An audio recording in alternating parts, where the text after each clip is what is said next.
Ralph, do you have suggestions for parents as they try to navigate working and monitoring their kids' education virtually? But definitely number one, set up a comfortable environment in the home where your child can be real comfortable. I think that's one key. And make sure that they're able to get good connection. If they don't have good connection, another uh, another another point that you can do is actually get a hotspot. If you can't get that hotspot, I would definitely look at the internet providers because it's a lot of free internet. Because sometimes kids do complain about the internet might be a little spotty or their screen might freeze. I think that's critical. And make sure that you're getting good screen time breaks, and that if you're at work and your child is independent and they're at home online, I think definitely you will want to definitely check in with them often. And even if you can FaceTime them from your phone, if it's possible, and actually say, hey, well, keep me on the FaceTime.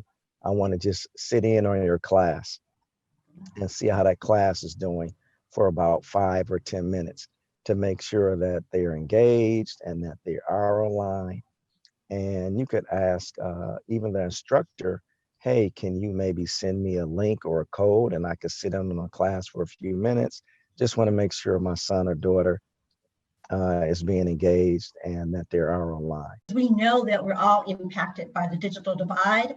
And while DPSCD has that beautiful Connected Futures grant, there was only maybe a little bit of CARES dollars that went to charters.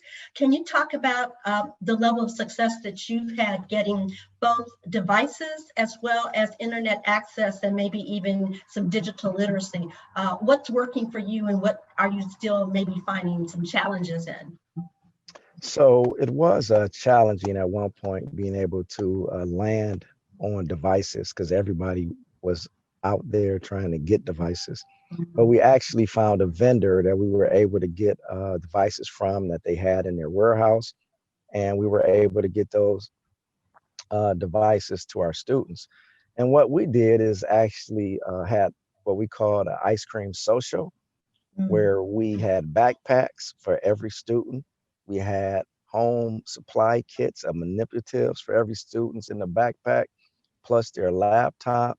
And so parents drove up and we gave them some ice cream, but also gave them their backpack with their laptop in it and their math manipulatives and other school supplies that they might need at home. So we did have some success. And the goal was definitely to make our campuses one-to-one and make sure that every student in the household had a computer. So we're actually still in that process of making sure those devices get out to students and families and making sure that they're not on their phones because we don't want students on their phones if they have to be on their phones because that's also creates breaches in the internet and allows for hackers to come in easily on your phone device. So we did have some challenges in the beginning, but we pushed through those challenges and we're able to make sure our families got those devices and families are still getting those devices.